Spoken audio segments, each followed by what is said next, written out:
Dear colleagues, first of all, we've been directed by President Zelensky to come for the negotiations. Our first priority was people, and that's why we negotiated to 3,000 people, and we reached to a conclusion, reach to an agreement to exchange 1,000 people. It is an important achievement, and that once again shows that we are focused to finalize this war. The second objective was to discuss ceasefire. We exchanged on modalities, and our teams will be working on exchanging the details. The third objective was our president was expecting the high-level discussions in here, and I think the next step would be that the leaders level meeting should be organized, and that would be our next step. So at this stage, we once again would like to reiterate Ukraine wants peace. Ukraine is focused to people, and we're able and capable to continue fight, but at the end of the day, we need to finalize this war. So, thank you. Thank you, Rustam. First Deputy Foreign Minister. Right, good afternoon, everyone. It is potentially a very good end to a very difficult day that is a result of many weeks of work of our leaders, of the President of Ukraine, of the United States, of President of Turkey, and our European partners, Prime Ministers and Presidents. The tentative success of today's negotiations is still to be consolidated. That means that the pressure on the Russian Federation must continue. We should not really relax at this point. And there are many issues that can be resolved if only the leaders can meet, because given the complexity of the issues and given the nature of the Russian Federation, where practically every single issue that is at stake can only be resolved by President Putin, we are looking forward for having the summit sooner than later. The fact that one of the results of today's discussion is the possible exchange of 1,000 against 1,000 persons is an excellent news, potentially excellent news for 1,000 probably families in Ukraine. And if only for that result, we had to go here guided by our leaders. Thank you. Thank you, Vadim. Всім доброго дня. Сьогодні, мабуть, один із таких важливих елементів наших переговорів – це досягнення згоди російської сторони на повернення наших громадян, наших українців додому. Російська сторона погодилася здійснити обмін 1,000 осіб. Найближчим часом, а вже починаючи з сьогоднішнього дня, ми опрацьовуємо списки тих осіб, які будуть повернені на батьківщину. Ми маємо нормальний досвід роботи з російською стороною. Ви знаєте, що нам повернули тіла наших загиблих героїв. Через те ми будемо робити все для того, щоб кожен громадянин України повернувся додому. Ми їх чекаємо, ми будемо їх вітати і відповідно продовжимо нашу роботу з російською стороною. Дякую. Thank you, friends. Thank you, Minister. I will now stay. We thank our briefers. I will stay to answer some of your questions. Not much time, but let's try. Let's start. Yes.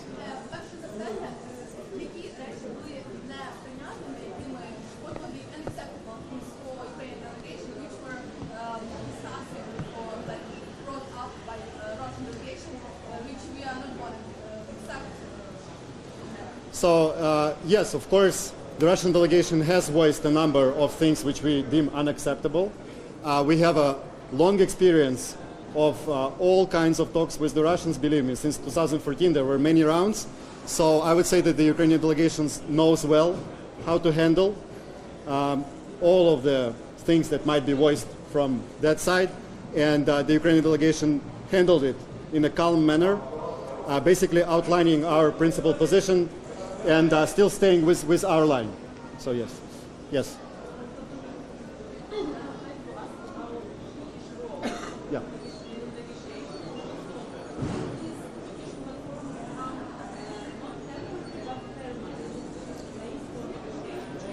So I can say that we are grateful to Turkey, to President Erdogan, for presenting this opportunity, this platform for the peace effort.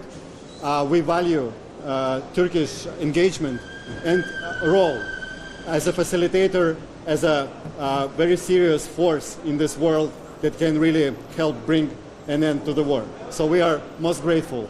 As to further context, you heard the members of the delegation.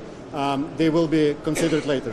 I will also emphasize that Minister of Foreign Affairs Andriy Sybiga, together with the head of the presidential office Andriy Yermak, and with Rustem Umerov, they met with their Turkish counterparts today, including Foreign Minister Hakan Fidan and the head of the intelligence organization Ibrahim Kalin, and they had a very substantive conversation, both about the Ukrainian-Turkish relations, but also about the peace efforts that we're trying to advance. Let's go to... Okay, Lemon. Yes?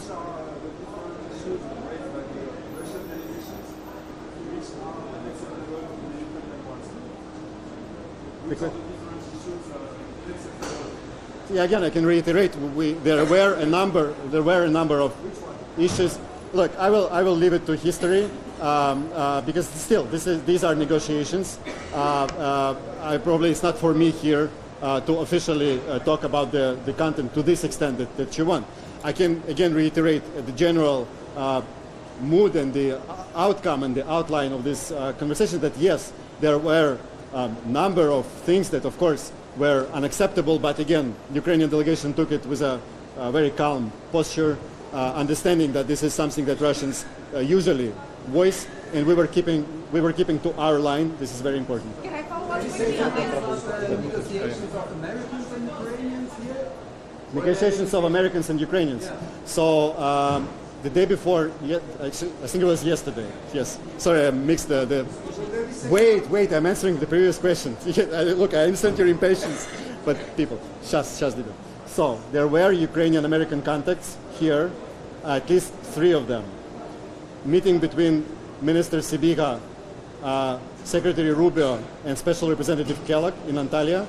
Then the meeting of advisors in the morning today, where there was Andriy Yermak, Sybiga, Umerov, and also Kellogg, General Kellogg, but also the trilateral with the Turkish side. So, I mean that all of this is well coordinated with the American side.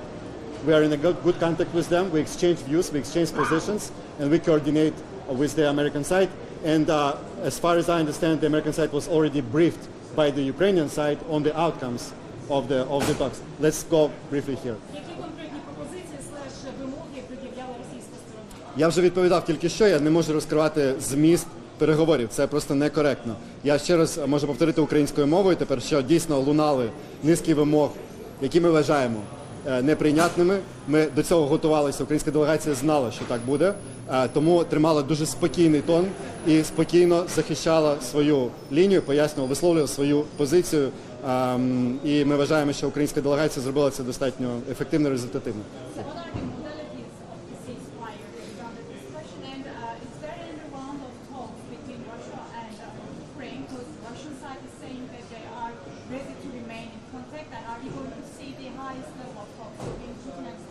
So look, the Ukrainian delegation was sent here by President Zelensky with a clear agenda, which is number 1, ceasefire, full unconditional ceasefire. And I need to remind everyone that Ukraine agreed to such kind of a durable ceasefire back in March.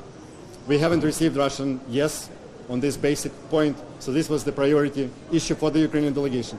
This is logical because if you want to have serious negotiations, you need to have guns silent.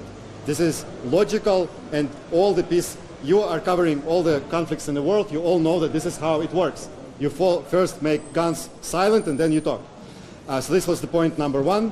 The Russian delegation probably has limited mandate because our delegation was ready to have a ceasefire agreed today. The Russian delegation was probably not in such a detail on the ceasefire, but I think this discussion about the ceasefire will continue, and we will continue to press for a ceasefire.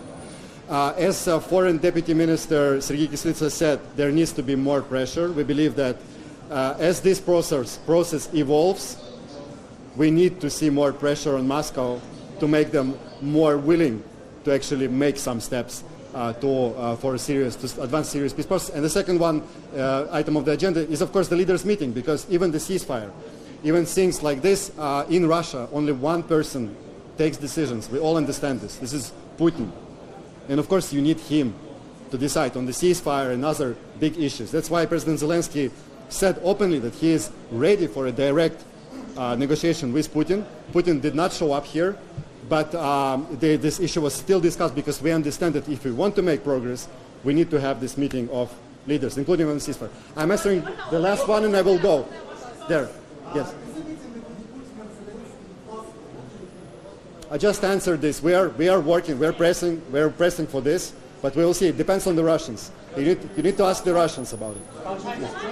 What's your expectation on China's efforts for the ceasefire and peace talk? Because China and Brazil now recently has announced put forward a new announcement to support the peace talk. What's your view about this announcement? Yes. So both China and Brazil consistently supported the idea of a ceasefire. They have been stating about this years and years before. And we would like to see their support now and their voice in their dialogue with Russia, because they have influence on Russia, to persuade them that the ceasefire, a full and durable ceasefire, not just a parade ceasefire or Easter ceasefire, a full, durable, 30 days, 60 days, 90 days, we are ready for all of that.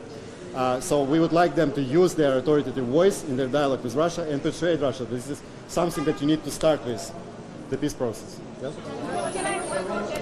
Yes, just yes. to clarify, I know you don't want to say exactly what was demanded by Russia, but can you tell us at least if there were new demands that you'd never heard in previous talks, either by like through a third party? Are they asking now for more than they have in the past in this negotiation today?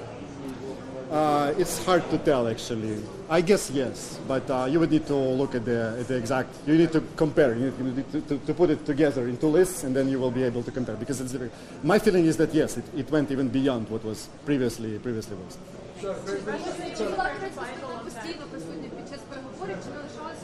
Турецька сторона була присутня під час переговорів.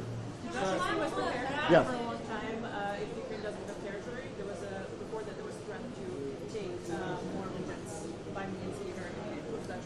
Look, I already answered this question. I know this is something of interest for many reporters here, but I cannot really go into the substance of the negotiations. This is incorrect from the diplomatic point of view.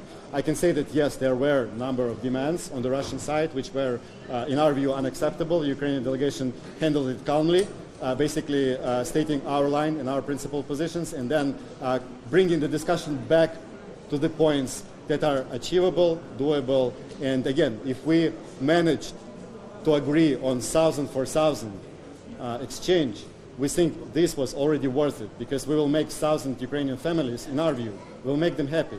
And this was already worth it, we think. This is a great achievement by the Ukrainian delegation. We need to give credit to the people whom you just listened, because in these difficult circumstances, they managed to reach this result. And this is a great result for Ukraine and everyone else. Thank you, media. I cannot stay longer.